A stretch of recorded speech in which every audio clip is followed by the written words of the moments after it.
seen, obviously, with the changing world and with the way things are moving, there's a lot more awareness to mental health, and especially when it comes to playing under pressure. We've seen athletes also being more open about it. When compared to a previous era, it's of course more refreshing.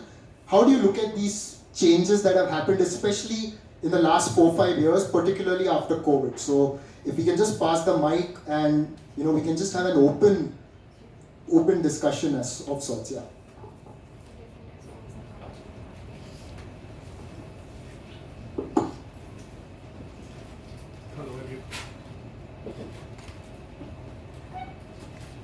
Good afternoon, everybody. Right, there was no semblance, no thought of sports psychology when I was an athlete. I did not even have a single physiotherapist in my life, in my career, that is international career spanning from 86 to 94. So I really had no clue. I never had a single session with a physio or a single meeting with a mind trainer, a sports psychologist. And I know today what I've missed. I have gone through one knee replacement. That's the first time I ever had physiotherapy in my life, and it was the most awful thing. So painful that I would advise anyone doing it to have painkillers before that man enters your house, because you will just be crying. I just had a session this morning with my left leg. It was hell. I tell myself every time I'm going to have a painkiller, but I don't end up having one, so I suffer. Where the mind is concerned, I think you spoke of resilience, yeah. It's not coming out of injury. I've had several in judo, in India, in Japan, broken my thumb here, and broken my 5th metatarsal. So those injuries didn't bother me much. I broke my 5th metatarsal. The next day I went hobbling for 1.5 kilometers. I didn't take the train, I didn't take the metro because I would have had to climb up and down, so I walked straight to a shop. Fortunately, I found size 17 shoes. I carried my chappals, which I'd worn because there was a strap on my right foot. I put them in the bag, wore those size 17 shoes. My normal size is 15 US, so I bought 17 US. I shoved my foot in there. The next day, I went to work at Maharaja Ginza restaurant. I thought it would just be such an easy job. It was one of the most sought after restaurants in Japan at a place called Ginza. And Ginza is crowded. My job was laying the table, cleaning the table, and serving the water. They said no discussing menus. You don't know the language, it's a waste of time. So it was continuous. Not only that, before that, as I entered, I had to clean part of the glass and the brass. And then occasionally they gave me a racket and said, chase this fly and kill it with that tennis racket. I didn't tell anyone my foot was broken. I did the best I could and I survived. I got free breakfast, I got free lunch. I became stronger than ever because I couldn't afford the food. It was so costly there that I was eating crap, and that's why after 6 weeks I had lost about 9 kilos including muscle, and my 5th metatarsal just broke. It was second time it broke, so it was a chronic injury. That was not a problem for me. I survived. I stayed instead of 3 months for 6 months, and that was good. The first day I went for training before the Olympics, I cracked this thumb, and I was so depressed. Can I phone my parents and say, I've broken my 5th metatarsal, what do I do? You don't have insurance, you don't have anything, you better just tell the sensei, wrap it up and hope for the best. The sensei took me to a cryo practitioner, gave me a beautiful, Japan cryo practitioners are very good, very advanced, gave me a beautiful open dressing so I could use my fingers and then I could do all my exercises other than fight because he gave me a wedge here. Started fighting in 2 weeks, he told me, at 60 it will hurt you and you will have a permanent disfigurement there. So I said, that's fine, who bothers about 60? When you're 23, 24, you don't think of 60. Anyway, during GBS when I lost all my muscle, when I tried to pick up that cup, how it hurt. But anyway, that didn't bother me either. I survived that. What really bothered me was in '88. Myself and Sandeep Yadav were selected as part of the Indian Olympic team and we were training at the camp and training really hard. We had just won our bronze medal in '86 and we were sure that we were at the Olympics because our entries were sent. And later on I saw my name in the draw, you know, in one of the books where they taught you how to make a draw. So there I saw my name in the, till then I didn't know that my name was actually there in the '88 Olympics. But anyway, we were sitting waiting for our plane to take off, but suddenly we realized we were ignored from all the meetings with the PMO and with the president and whatever else, the farewell parties. And then gradually everyone left. People who were 7th, 8th, let me not name the sport, forget it. In the sports, badminton, table tennis, in athletics, there were people who could not walk. I'm telling you openly, they were injured. Please Google it. Out of the 8 athletes, 5 of them were injured. And it was amazing. They made it and they said, we'll give a trial in Seoul, one day before the main event. Now, that everybody left and we were both left in the village and we went back to Mumbai. That pain I cannot get over today. So, where is that pain? Not in the body, it's here, right? So, maybe at that time I may have needed her the most. You know what I mean? All you can do is, on the way back, just cry and then when you're back in Bombay, finished. You are the elder brother, you know, everyone asks you at work, oh, what happened? What happened? Why aren't you there? What happened? Even I don't know what happened. So, I mean, you just lump it. And to come back from there and train again, that is hard. Not to come back from any physical impairment. That is part of sport. You have to accept that. That is going to happen.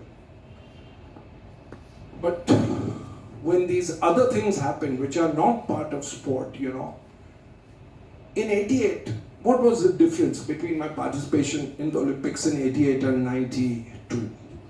In '88, I was crazy. I was stupid enough to think that I can beat everyone, except perhaps Japan, Russia, Korea, and France. Other than these, I said, even the Brits, no problem, you know, I'm no problem with anyone, except these 4 or 5 countries. Maybe it was stupid, but at least I dared to dream.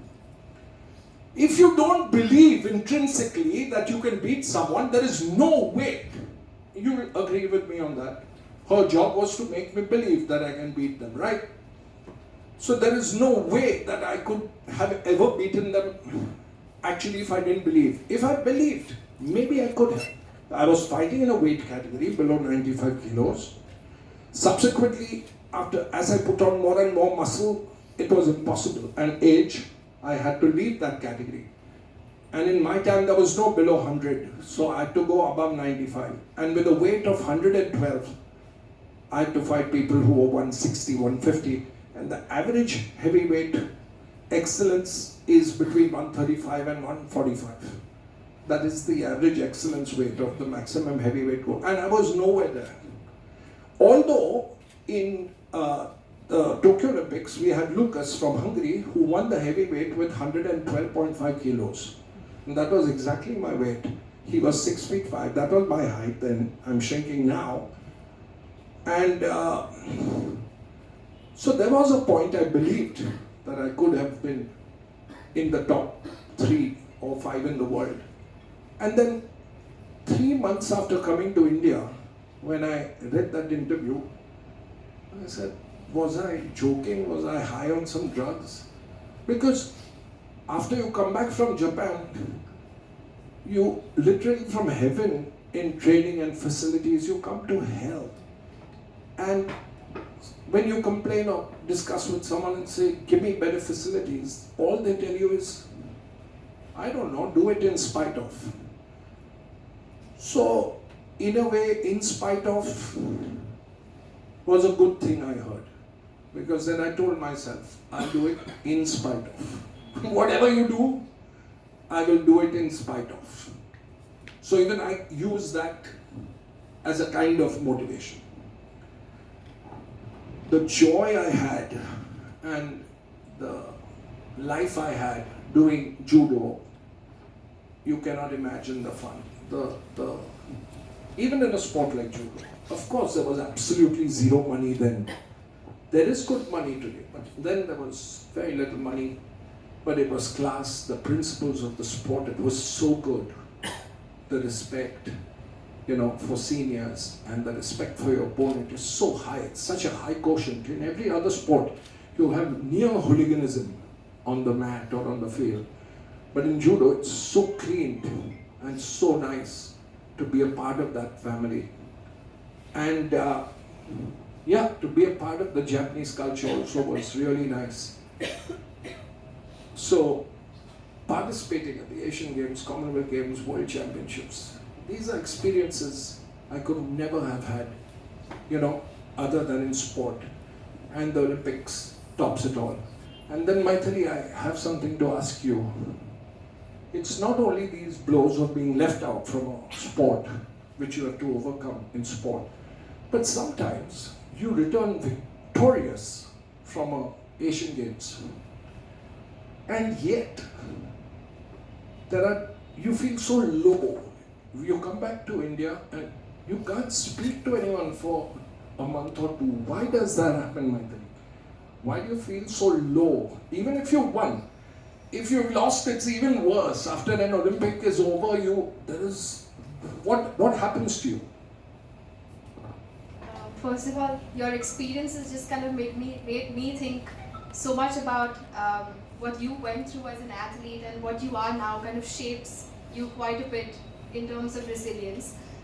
Answering your question, so what athletes often face, and many of them do, is this bout of depression when they come back from a major event like the Olympics or the Asian Games or the Commonwealth Games, only and only because they're training towards that one big goal, the Olympics. Their entire life revolves around that one day, that one event, that one race that they're trying to compete for.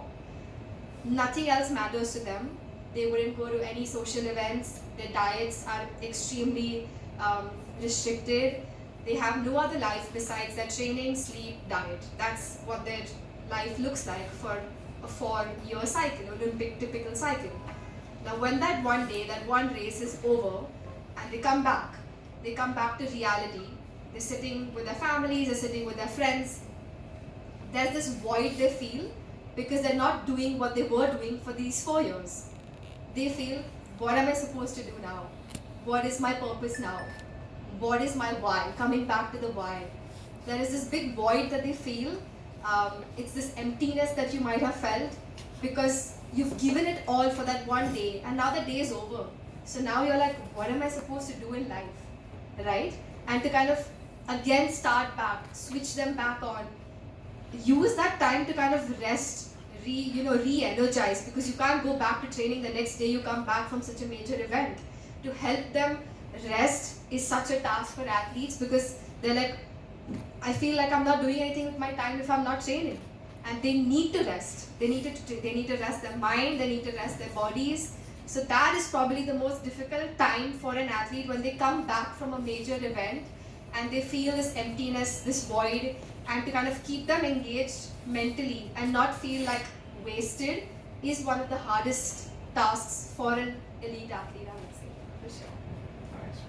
Yeah, thanks, and congratulations, Maithili, on what you've achieved, and it's so very refreshing to see a young Indian professional step onto the international stage and take on a challenge like this. I know, particularly in India, the acceptance of sports psychology and the value that it has in the sport ecosystem here is still in its infancy, actually, and so for you to take on this task and throw it back into the sporting community, I think is to be applauded. Yeah, I think one of the biggest sort of breakthroughs for me in terms of elite sport performance has been the ability for us in the sports medicine, sports physio space to embrace other professionals to ultimately get the best for our athletes and get the best results. And the two practitioners that I've sort of aligned myself more and more to over the last sort of 5 to 10 years or so has been my nutrition buddies and my sports psychology buddies. Because without them, then your task or my task is never going to be fully done, and the outcomes will never be complete. And I always talk about, as kids we always talk about training our physical bodies, training from the shoulders down, and getting the foundations in place, the physical foundations. But as we get older, and the more we work with our elite athletes, we start talking about training from the shoulders up. And the most difficult thing is then stitching the two together in order to have a complete athlete. And the athlete, any athlete that's coming out of a long injury layoff, we need to find the positives out of those environments. And how do we tap into our mental performance sports psychology buddies in order to help us with our outcomes and ultimately with that athlete? And I think that's the area that we've really understood now to be a game changer. And I think COVID was one of the periods where we suddenly started to realize that there's enormous value in the roles that the sports psychologists play within not just the sporting community but in any community. And the ability for us to start having conversations with our athletes through this medium I think was opened up to us because we became more comfortable with those conversations because of what was happening around us at the time, but also because the virtual medium opened up to us as a medium of conversation, which took away a lot of the threat or the threatening environment of having conversations around mental performance, mental health, and some of the other topics around from sports psychology that were often not tackled or difficult to tackle face to face. So we started to take on these challenges, and I remember an example was I was asked pre-Tokyo, when I was in Tokyo before the Olympics. We had the delay for the Olympics by 1 year, and I remember being interviewed about our expected performances, not just from the Indian athletes, but from all the athletes through Tokyo, and about how, were we going to see good performances because they'd been a year away from training, a year away from, the sporting environment for many of our athletes. And I said, I actually think we'll see in Tokyo better performances, better PBs, better outcomes for our athletes. And they said, how can that be? They're not training, they're out, they're all in quarantine, they're locked down, etc., etc. I said, because the really smart athletes are the ones that are going to focus and have time to focus and train from the shoulders up. Because if we talk about mental being 75% of sport performance being from the shoulders up, then now you have a perfect opportunity to actually put that into practice. You've got time to do that. Time being the most precious ingredient that any athlete has, you now have time to train for that. And sure enough, the best athletes, the smartest athletes, the best advised athletes were the ones that went away trained their mental performance. And sure enough, the results in Tokyo spoke for themselves. So my job now really is to ensure that the athlete is surrounded by a complete support ecosystem. What Cawas didn't have when he was coming through was any sort of support ecosystem. And it baffles me today that sports teams and sporting environments still don't embrace a lot of this, because we've already demonstrated, and cricket has been a great one to demonstrate value of that, where if you surround a group of athletes with the right system, then they're going to consistently come to the fore. We have a responsibility to do that for the rest of our sports. And one of the best part about this book, on the front page of this, is the word thrive. And we haven't allowed our athletes to thrive effectively because we haven't surrounded them with a complete ecosystem of support. And one of my jobs, not just at the Royals, but with all the foundations that I'm involved with, the athletes that I'm involved with, is to build out this support ecosystem. And the crucial component now that I'm finding that is the differentiator is the ability to bring mental performance and mental conditioning coaches into that ecosystem. If we do that consistently across all our sports, then you're going to see more and more and more of our athletes not just surviving in sport in this country, but actually thriving in sport in this country. I mean, for me, it's quite simple. You're training athletes to succeed, not to fail. Unfortunately, there is a culture of training athletes to fail in India, and we have to break that. For me, it's about psychology is everything. The mind is everything. Mental health is everything, and I think the work we did with Maithili, we spent a lot of time discussing how the mind, how mental aspects sort of integrate into the physical training. You can't put it in separate verticals. You can't say physical training is here, and then psychology you put it in this box, and then nutrition you put in this bag, and things like that. It's just not like that. Everything's sort of integrated, and everything's linked and interlinked and intertwined, and and all the rest of it. So as a coach, I'm always looking to find ways for athletes to succeed, trying to find ways for athletes to be empowered, trying to find ways for athletes to take ownership of what they do, take responsibility for what they do, and all that is linked into psychology. We actually changed the term psychology. We actually felt that it was a little bit limiting with what it meant. For me, if you mention psychology, you sort of have this image of sort of rooms with no windows in, and people with white coats and lab coats and all this sort of stuff, and it also implies there's a problem. One of the things Maithili said when she was introducing, which really resonated with me, was psychology is for strong people, not for weak people, and that's definitely something that I buy into. So we sort of twisted it on its head, and we called it performance mindset. Because it's about performance, it's about getting better, it's about continuous improvement, it's about, doing better than you did yesterday. And all these type of very positive affirmations and reaffirmations. And that's absolutely crucial to the success of athletes. There's been many examples where, once you get to the highest levels, where the mental aspect becomes the differentiator. Most recently, the Paris Olympics, if any of you watched the 100-meter final, the favourite was a Jamaican guy called Keishane Thompson. He was ranked number 1. He was the guy. And then you had the American, Noah Lyles, who thinks he's the guy. And the race came down to a few thousandths. I think it was 2,000ths, correct me if I'm wrong, 2,000ths of a second. Well, you can't do anything in 2,000ths of a second. Nothing. It's so quick. And did Noah Lyles win the race, or did Keishane Thompson lose the race? That's the question, because Keishane was in the lead, he was looking like he was going to win, and then he started to tighten. The shoulders went, he started to sink, and then Noah came through. So did the best athlete win, or did the second best athlete win? I believe the second best physical athlete won, but the best athlete won, because that athlete was best prepared, physically and mentally. It's a combination.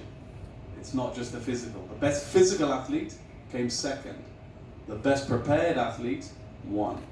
And that's what's really, really important. And that's something we must never neglect. It's something we must always consider.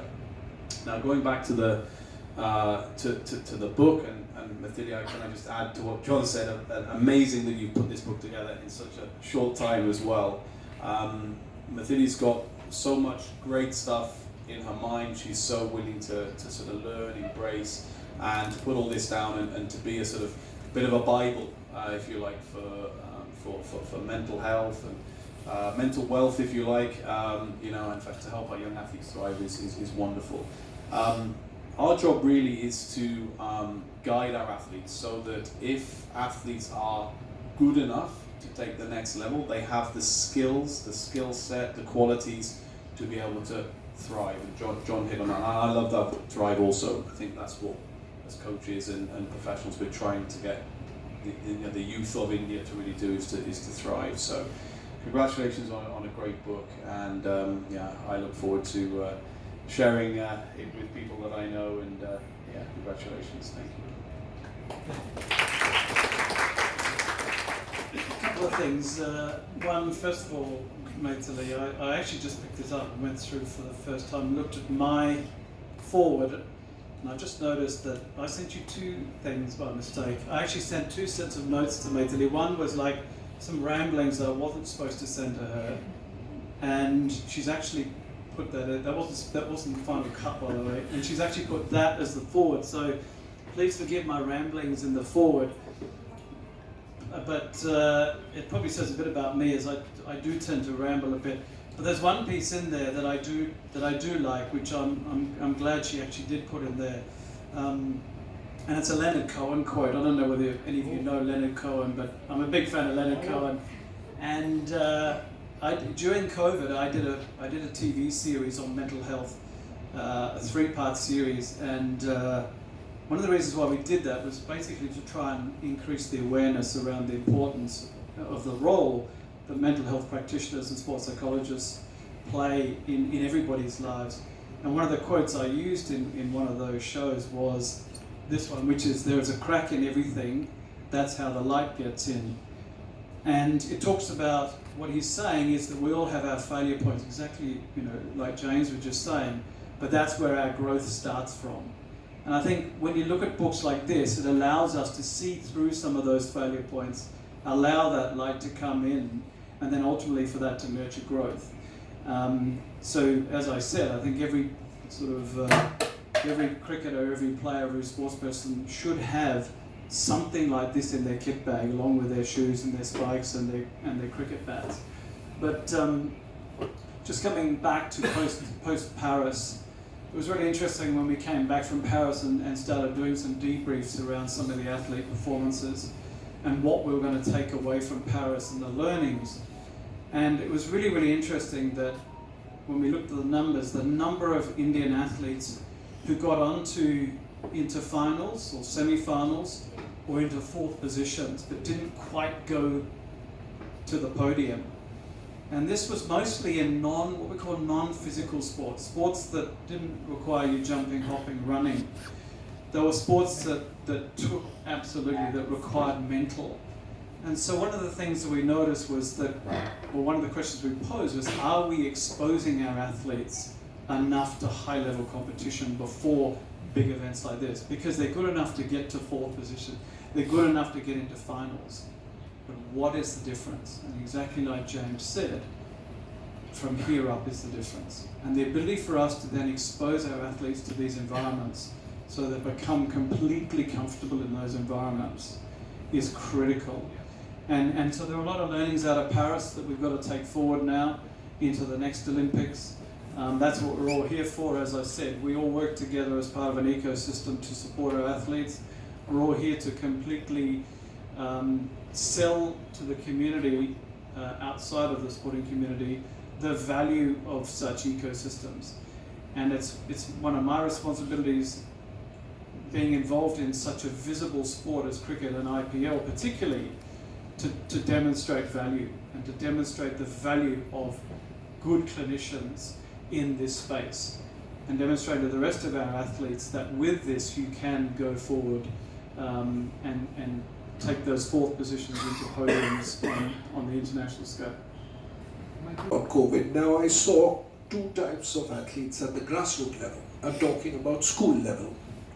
There was a squash player who was India number 2, number 1 constantly, and then suddenly COVID comes along. Just before COVID, he gets a very major groin injury, and he just keeps slipping. And I nearly gave up. I thought this boy will never make it back in squash at that level, which he was, which he could have easily made, in my opinion, because he was a good athlete. He had ability, and so that was one. There was another girl in swimming. She was thriving, and then COVID hit. She continued to thrive because her mother, left no stone unturned to give her access to swimming pools in Dubai. Right? So she left Bombay, went to Dubai. And I think that put a heavier load on her to perform. Kasturi in our school, Kasturi's daughter, Kiara. Yeah. So Kiara went on to get a world medal at the World Championships in Serbia for our school. So COVID helped positively. Parth, I was shocked when we came back from COVID. Parth was back at number 2, and then he became number 1 again in squash in India. So COVID helped him mentally, as you said. In his mind, perhaps he thought that nobody has access, so now we are all equal. And he was getting healing better, and then he started thriving. And COVID helped him positively, helped Kiara positively. But there were a few athletes who did not perhaps have access or use that as an excuse and let it all just. So they were champions and Indian record holders in 10th. The Prime Minister mentioned their names in Man Ki Baat, and then year 11, 12, no performance. So it's okay. So COVID had a positive attitude, but then what was that attitude? It was all up there. I mean, that's the only explanation we can give, because at one point everyone became equal, no activity. I believe an ecosystem can be created for the common man. This kind of stuff will get democratized in this country. It's books like this.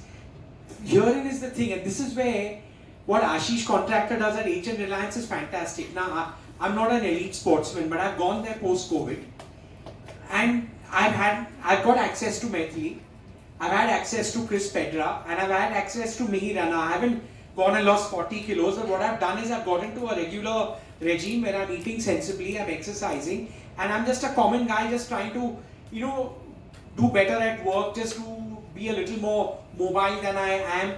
I just get a little better, and the success of a book like this, or what Ashish does there, it's opening the opportunity that anybody can go in and get this level of support to fulfill whatever goals they are chasing. And this kind of stuff must go into the schools, must be read by all the parents, because these opportunities are out there now for everyone to take advantage of, and we must support an ecosystem that everybody, whether he's someone living in Dharavi or he's someone sitting in Churchgate, has this opportunity, and wherein will be a victory of this, and wherein books like this, nutrition information like this will change people's life, and that's what we all need to aim for. This is one small step towards that. Thanks. My question will be to, congratulations Maithili, but my question is to John. Been part of cricket for so many years now, 4 decades. By the way, James, Noah Lyles won by 5,000th of a second. I was there in Paris, myself and Chico. We saw that. 10 days of athlete. John, there's so much written about. We're talking about mindset involved. What will be the mindset of Jasprit Bumrah? Look, there's so much as you've been reading about it. But he was long layoff. He came back, gave everything in Australia before going out in Sydney. chose, what will be his mindset like, what his body's telling about fitness, so many things, when to play, not to play. Look, I think one of the things for Jaspreet is that he has a support network around him, and he also had success when he came back. The worst thing that happened to an athlete after a long layoff, particularly injury layoff, is if they don't reach the same levels of success for some reason or other, and that the impact therefore is often more profound. In Jaspreet's case, he had significant success when he came back. With the type of injury that he had or has, then he always knew that there was going to be times when it would need to be managed differently in order for him to continue to have success, stay playing at the highest level. And it is through good counsel that he comes to terms with that. And he knows that his career and the length of his career, what we talk about, his sporting longevity, is going to be through sound counsel and sound advice. And that's where the importance of our colleagues here comes to the fore.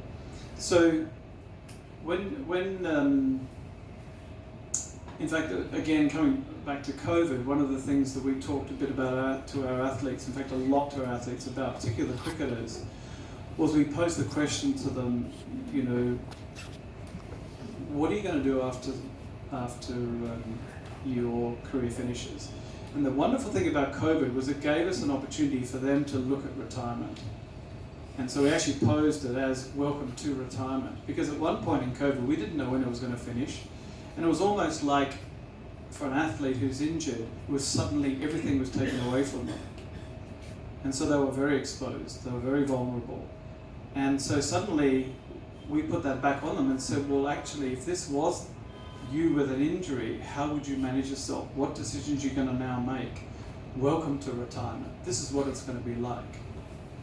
And so the better managed athletes, certainly amongst our group, but guys like Jaspreet and others who've got good people around him, those questions have already been posed to him. And he knows that there are going to be situations where others are going to have to take decisions for him in order for him to have the best and longest career that he's going to have. And as I said, fortunately for him, he had a very good experience when he came back, irrespective of what happened in Sydney. But since then, he has had significantly positive outcome from his time away from the sport. Others that don't and come back and get re-injured, that's when we really do need to lean on our professional colleagues. Because the athlete who has a negative experience on return to sport after a significant injury layoff become very difficult to manage. And it's only through positive experiences that they continue to further their performances. And James will speak on that, not just from a personal perspective, but also from working with athletes who've had repeated long-term injuries. And there are many cases out there where careers have not been finished because of the physical injury, but actually because of the psychological barriers that have been built around that injury that's actually inhibited them in performance more than the physical side. That's the bit that we're trying to unpack now, and that's the bit that we're looking to take these books and these publications into our kit bags to understand it better from the athlete's perspective. But as I said before, my job is to ensure that the athlete has access to the right resources. And Jaspreet and I know some of the people that are surrounding him, he has the right resources. He's a very lucky fellow. But we need to demonstrate to the greater community that these resources are also available to everybody. And that's also equally, as Sachin mentioned, is that how do we bring this knowledge, these understandings, these learnings to the general sporting community and also to the general population, because the greatest value actually lies there. John, thanks. But we talked about concept. Just one final question on that. Do you think you should be given the leeway to people call it pick and choose playing? Look, I know that's a very controversial topic at the moment, and I'll happily tackle most controversial topics. I think that the athlete at the end of the day knows themselves better than anybody, and most athletes these days who have good support teams around them are taking advice from those people. But intuitively, most athletes know what's right and what's wrong. and somebody who, and he is a mature athlete, and mature athletes who have good support, I think 9 times out of 10 are going to make the right decisions. And what we need to think about is not the Jasprit Bumrah for the next series or the series after that. We've got to think about the Jasprit Bumrah for the next 2 to 3 years. That's where the greatest value is going to be for Indian cricket, out of the right decisions being made around him. So I look at this from a long-term perspective, and one of the things I often talk to my athletes about is, let's look at your sporting longevity and how do I facilitate your sporting longevity? What are the decisions that I'm going to help you make with my information, the information I can gather, to improve that longevity in your sporting career? And sometimes we've got to take some things away in order to add value to that person in terms of sustaining their career for a longer period of time. And that 1 or 2 matches here or that series away there, in the long term is actually beneficial, not just for the athlete, but for Indian cricket in general. So workloads, and one of the things we've got to consider is the mental workload. Because he had low back issue, that's the reason. Yeah, irrespective of his low back issue, you think of the other pressures that are put on these athletes, and media pressure is a big one. And one of the things we're factoring into our risk profile when we risk profile our athletes now is what is their cumulative mental load on that athlete, because ultimately that's going to manifest itself in physical in some small way, shape or form. And so one of our risk metric verticals is considering mental load. And mental load could be anything from, how many interviews they're doing, how many meet and greets they're doing for sponsorships, how many shoots are they doing, what's their travel schedules like. All that is not physical, that's mental. And it is incredible once we start monitoring and managing that better, just how much better they are physically. So yes, Jasprit's injury may be a low back injury, but when you add up all the other pressures that are on him from a mental side, from the shoulders up, that can contribute negatively to actually his physical outcomes as well. So we need to start thinking, and that's why I said my colleague on the right and my nutrition colleagues have become my best friends, because they're able to contribute to that conversation with me and improve those outcomes. Because if I improve those outcomes for the athlete, I know that the mental performance is going to improve as well. The physical performance is going to improve as well. So that's why it becomes so important to have this support network around us. Side as well, we're talking about the very best here, but these are rarities. These people, they don't grow on trees. They tend to be the exception to the rule. But you have a big group of sports people that sit below that. National level players, maybe recreational players, and for these guys, sometimes injury is fun. They want to be injured. Actually, if you try and explore the psychology of injury, because suddenly they get attention, they get to go and see all the physios, and they get all the gadgets and gizmos put on them, and everyone fusses around them, and then they go off to HN Hospital to see Dr. Ashish and his team, and they get some scans, and and they go in a nice car right there, and they get a lift back, and all these kinds of things. I joke, but it's a reality. But there's also other pressures. There's things like family pressure. That's huge in India, absolutely huge.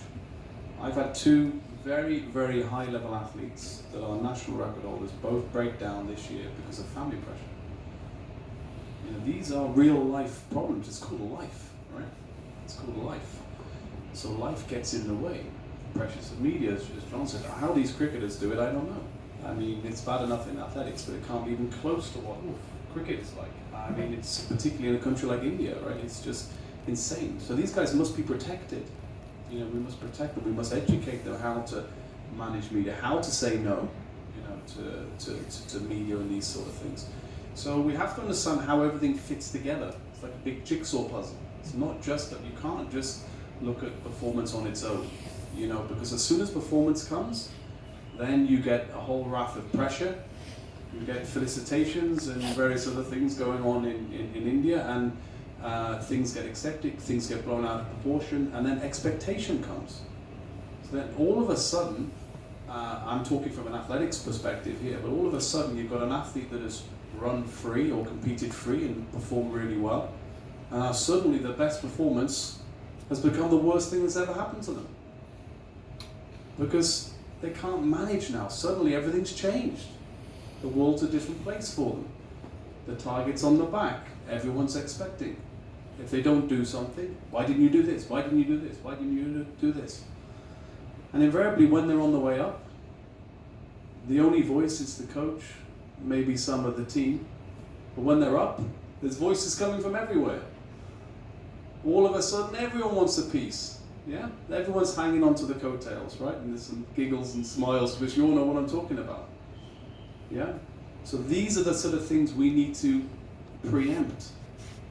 You know, this is just part of life. This is part of being a, sports person. Not even at the highest level.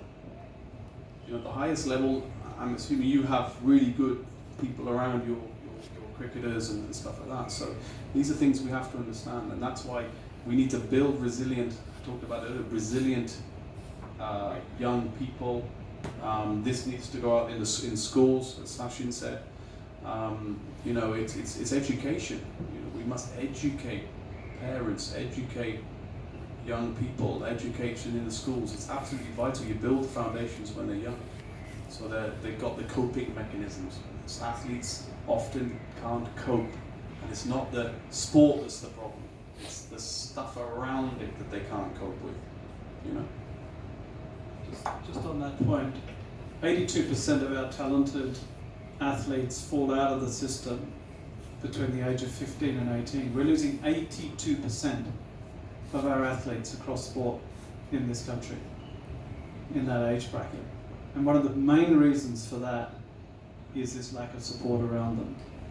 And I think if we can, there's an old saying, more milk, more cream. We've got to get more milk. We've got to keep, once there is more milk and we've got more cream coming out the top, we've got to continue to find the rungs on that ladder through this pathway. And one of the critical rungs on that pathway, on that ladder that's missing in that age bracket of 15 to 18 is the mental performance side, and the ability to support them with strategies around that. Because that is one of the main reasons, particularly our female athletes, are being lost to the system. And I think this is critical. And so the more we, in fact, I'd love to see another edition of this, perhaps targeted at a slightly younger audience, because I think an early introduction to some of these skill sets and some of these sort of tools that we see in this are going to be extremely valuable. And we need to find, we heard the numbers earlier, you know, how many kids actually compete in this country, how many sports people we actually have, how many make it to the top. Now we can't afford to have 82% of them being lost in that age bracket. And if this is one of the, you know, I call it the secret sauce, because it is. Mental performance, mental conditioning, sports psychology is probably the secret sauce. And if we can just embrace this slightly more and bring that down to half that number, then that is a huge number of athletes that are now, that's the cream that is now coming to the top. And that's where, this is what we need to be looking at. So I find it really exciting. And that's why, you know, people say to me, oh, John, you know, you're still in India 21 years later. What are you still doing here? Because I still see opportunity, and I still see incredible talent that if nurtured right. I was in a debate just recently with one of the heads of Axis Bank, and he said, oh, you know, do you think we've got the talent? You know, have we got talent in this country? I said, we've got the talent, but we just don't know how to nurture it. We interfere often too much. I think we do it with our cricketers. I think we interfere rather than nurture, and I think there are two terms that we've got to come to terms with. How much do we interfere, but how much do we nurture? And I think if we nurture it correctly, we sort of surround them with the right ecosystem, we bring skill sets like mental performance, mental conditioning and sports psychology to the fore, then we're going to see more and more athletes coming out the top of this sporting pyramid of ours. GK, Other sports, GK sir, you guys go ahead. Yeah, we've got a question from GK. Yeah, so you were mentioning about the athletes finishing fourth or not being into the medal bracket in Paris especially. We saw Lakshya Sen almost winning it, but he lost the bronze, leading, but lost to Victor Axelsen. What is it? Is it mentally? I don't think it has got anything to do with his skills.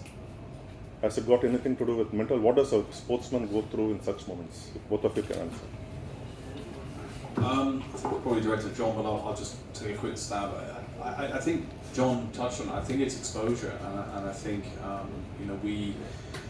one of the things we've tried to do at Ryan's Foundation is we've really tried to expose our athletes to overseas competitions, to different environments, uncomfortable environments. Going, and if they're the best athlete in India, that's great, but let's go and throw you in where you're the 8th fastest athlete in a race of 8 and see how you survive, and I just think that's the way forward. I think there's only so much you can do in the country you're from, and that goes for any country. It's nothing against India. If you're to be successful internationally, you have to get somewhat comfortable competing at the highest levels. We've just come back from the World University Games in Germany, and our athletes were woefully unprepared because in Germany, at the World University Games, the rules are very, very strict, and our guys were trying to circumvent, and they just weren't ready. They just didn't know what they didn't know. So until you've put them in that situation, they're either going to learn or not learn, and some won't learn, and that's up to them. But some will go and will learn and will be better for that experience. So I think we must invest in sending our athletes overseas, sending them on training camps.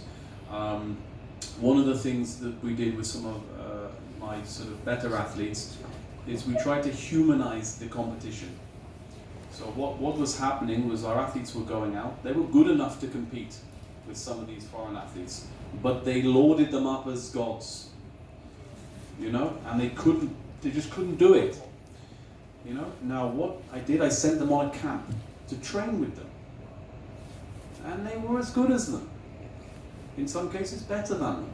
And it humanized that relationship with other athletes. So they started to learn how to socialize with them. And that made a huge difference. Because now they're starting to get comfortable with, competing against foreign athletes. So there's a perception that the foreign athletes are better. Well, they're not. They might have had better experiences, they might have had better races, better opportunities, but they're not better. That's a concept that we have to break down. We can't, if we believe that these foreign athletes are better, then that's what they're going to believe, right? And they're going to be limited. So we have to find a way to expose, and I think that's, John touched on that, and I think for me that's the thing we really must do. So, talking about process, talking about process and exposure. Can you imagine this mindset of poor Djokovic? Everywhere, nobody except perhaps in his own country, Serbia, nobody cheers for him. I don't know why. It's always the next other person. Can you imagine his mental strength wherever he plays? So why does he do it? Because he's been through the process and the process and the process, and whether you cheer him or not, finally he said that when they cheer for the other guy, I imagine it's for me. What else can he do? But the amount of exposure at the high level, I kept blaming myself at the Olympics and I made myself miserable. What am I doing here? I don't belong here. I don't want to be like a loser here. What am I doing here? Man, did you have that exposure they've had? Just chill here, relax, enjoy the whole process, and But I was serious. No, I must try till the last. What do I do? And it doesn't. You have to. In '88, as he said, I was crazy to believe. I was training with them. I believed that I could do it. Something went wrong in '92 when I actually went. And it was the mindset which you're not of a winner, far from it. You know what I mean? Why? I don't know why. And at that time you needed this book. For sure you needed someone. You know what I mean? You answered the question. I came here to ask the same question. I think to start off with, when I began my career, I think I remember this incident really, really well, and I think I've quoted it in the book as well. It was my first day at a national camp in boxing in Patiala, and there were around 60 male boxers all sparring, just kind of training in their training session. And we went in, a whole sports science team went in for a first visit out there basically.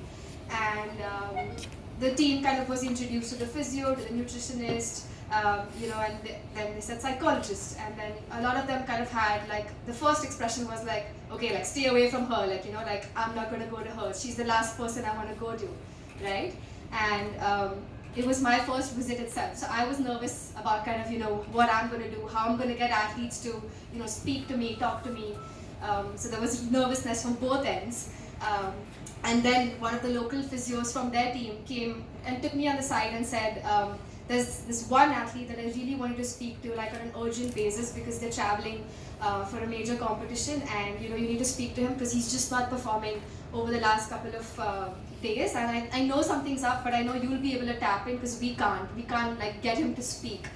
And I said, okay, like obviously I had to say, yes, sure, I'll do it. Deep within, I was like, oh my God, how am I going to do this? And I step out with the boxer in a more private space where there are not 60 people staring at you. We step out for a walk outside, and we barely take 5 steps into the garden, and there's this big male 60 kg boxer standing in front of you who just kind of bursts into tears. And I was like, I was not expecting that. Like that was the last thing that I was expecting for a sport that is known to be strength, boxing, male, 60 kg guy standing out there in front of you and just kind of, bursting into tears. And I was like, what do I do now? I just allowed him to cry, right? Like that's the first thing I did. And I think that's, going back to what I've quoted in the book, I think that was the moment I realized that Indian athletes need this space, or need this kind of safe space to kind of express their emotions. But also, like as James said, there's a lot of education that went on behind, that was, okay, he was having a problem so he could talk about it a lot easily, and he did it. But there are so many athletes who kind of resist that help, or they don't want to kind of take that help because they're scared that they'll be seen as weak, as I said. So I think that's when that whole component of education came about in the early, many months of my career, when I would just go and explain them what sports psychology is. Till date, where we go to like sports like wrestling, our psychologists are just kind of educating them on what we do rather than actually doing the job. Physios can just go and quickly get into them, start doing the manual work, and it's a lot easier. It is.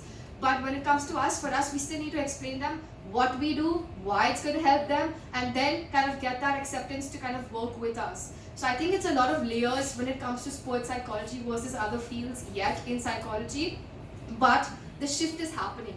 Like the more we normalize it, like James and I kind of introduced this whole concept of calling it performance enhancement, at least for our Reliance athletes. So now they don't see it as a psychology session, they see it as a session where you're going to kind of improve your performance rather than I'm going to go into like seeing my therapist, right? I had to like explain to people why I need to be present in all the training sessions, just the way like the physio would be there, the coach would be there, the mind trainer needs to be there. It's not like I can see the mind, like I go and see the athlete in a quiet room after the training session's over. I have no clue what's happened in the training session, what the coach has told him, what the athlete has reacted to that. How am I going to help the athlete with? So I think what I talk about in this book is kind of normalizing a sports psychologist to be a part of the sports science team, but also to kind of see them as people on the field and not in rooms in a therapy session as we see it in normal psychology. So I think that's the kind of shift that I'm talking about throughout this book and my journey so far.